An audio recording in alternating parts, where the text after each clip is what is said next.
Ahmedabad EOW crime બ્રાન્ચે રૂ 2.27 કરોડની છેતરપિંડીના કેસમાં મોટી કાર્યવાહી હાથ ધરી છે. આ કેસમાં મુખ્ય આરોપી અનિલ ભેખાભાઈ વિભાણી અને તેની પત્ની વિમ્મી વિભાણીની ધરપકડ કરવામાં આવી છે. તપાસમાં સામે આવ્યું છે કે આરોપી અનિલ વિભાણીએ પોતાને લાયઝનિંગ એજન્ટ તથા ઉચ્ચ સ્તરની ઓળખાણ ધરાવતા વ્યક્તિ તરીકે રજૂ કર્યો હતો. તેણે કેનેડામાં થયેલી છેતરપિંડીના નાણાં પરત અપાવવાનો વિશ્વાસ આપીને ફરિયાદી પાસેથી એડવાન્સ કમિશનના નામે કુલ રૂ 2,27,25,000 ઉઘરાવ્યા હતા. જો કે નાણાં પરત અપાવવાના બદલે આરોપીઓએ ફરિયાદી સાથે વિશ્વાસઘાત અને છેતરપિંડી આચરી હોવાનું પોલીસ તપાસમાં બહાર આવ્યું છે. ક્રાઇમ બ્રાન્ચની તપાસ દરમિયાન આરોપીના કબજામાંથી મર્સિડીઝ કાર સહિત કુલ 5 વૈભવી વાહનો મળી આવ્યા છે. ઉપરાંત 3 મોબાઈલ ફોન પણ કબજે કરવામાં આવ્યા છે. વિવિધ બેંક લોકરોની તપાસ દરમિયાન કરોડો રૂપિયાની કિંમતના સોના ચાંદીના દાગીના, અનેક LIC પોલિસીઓ તથા મહત્વના દસ્તાવેજો મળી આવ્યા છે. હાલ તમામ લોકરોને વધુ તપાસ માટે ફ્રીઝ કરવામાં આવ્યા છે. કોર્ટ દ્વારા આરોપીઓના વધુ 4 દિવસના રિમાન્ડ મંજૂર કરવામાં આવ્યા છે. પોલીસ તપાસમાં એ પણ સામે આવ્યું છે કે આરોપી સામે અગાઉ અમદાવાદ અને સુરતમાં છેતરપિંડી સહિતના અનેક ગુનાઓ નોંધાયેલા છે. ઉપરાંત અન્ય કરોડોની છેતરપિંડીના કેસોમાં પણ આરોપીની સંડોવણી અંગે તપાસ ચાલુ છે. ઉલ્લેખનીય છે કે ગત વર્ષે લોકગાયક કીર્તિદાન ગઢવીના નોરતાનગરી કાર્યક્રમના કરોડો રૂપિયાના પાસ કૌભાંડમાં પણ અનિલ વિભાણીનું નામ ચર્ચામાં આવ્યું હતું. અમદાવાદ ક્રાઇમ બ્રાન્ચની આ કાર્યવાહીથી મોટા આર્થિક કૌભાંડનો પર્દાફાશ થયો હોવાનું માનવામાં આવી રહ્યું છે.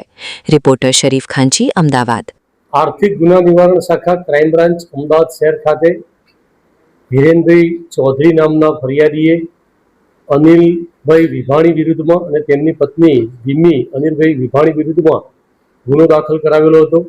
આ ગુનાના કામે અનિલ વિભાણી અને તેમના પત્ની વિમ્મી વિભાણી બંનેની ધરપકડ ગઈ તારીખ 4/6/2026ના રોજ કરવામાં આવેલી હતી અને તેઓને કોર્ટમાં રજૂ કરતા તેઓના દિન 5ના રિમાન્ડ પ્રાપ્ત થયેલા હતા.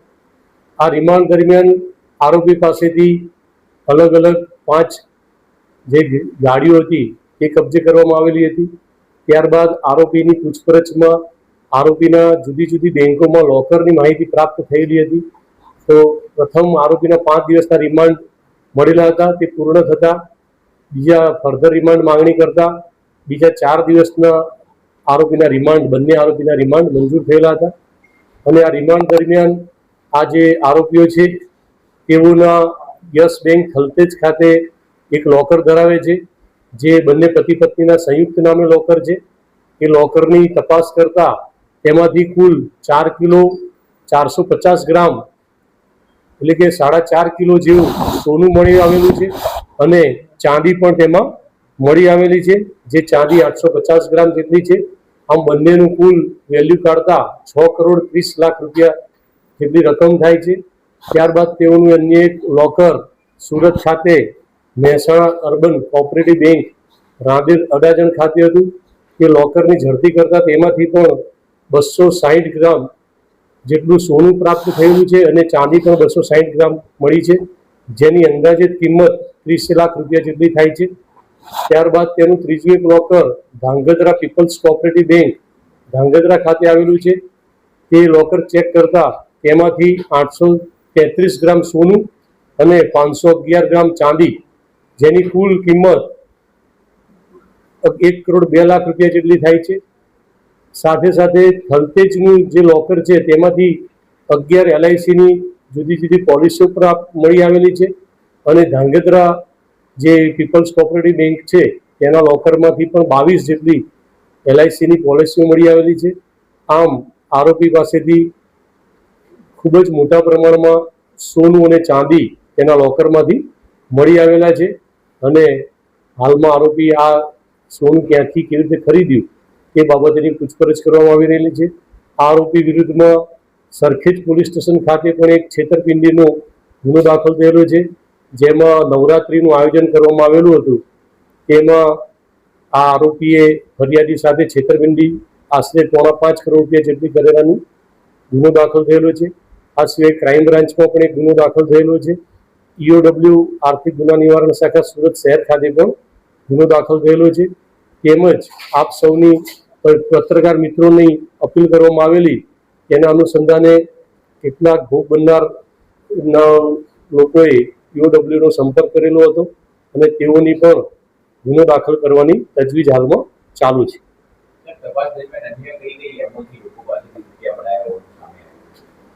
આ કામનો આરોપી જે હતો તે ફરિયાદીના સંપર્કમાં આવતો હતો અને ફરિયાદી જે છે એને જે પ્રમાણેનું જરૂરિયાત હોય, તકલીફ હોય એ પ્રમાણેની એની વાત ચતુરતા અને લોભામણી વાતો કરી અને પોતાના પ્રભાવમાં લઈ અને કામ કરી આપવાનું આશ્વાસન આપી, વિશ્વાસ આપી અને તેની પાસેથી ખૂબ માતબર રકમ લઈ લેવાની એમો ધરાવે છે.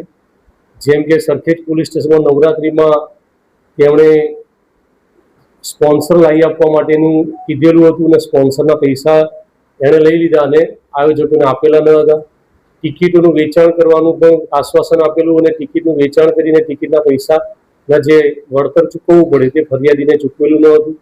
એમ જુદી જુદી રીતે જે કોઈ ભોગ બનનાર આ મળી આવેલા છે તેઓને ગમે તે રીતે વાતમાં લઈ અને તેની વાતમાં ભરોસો આવી જાય એટલે તેની પાસેથી પૈસા લઈ અને કામ નહીં કરી આપી અને વિશ્વાસ લઈ મોટી માતબર રકમ તેની પાસેથી એકત્રિત કરતો હતો.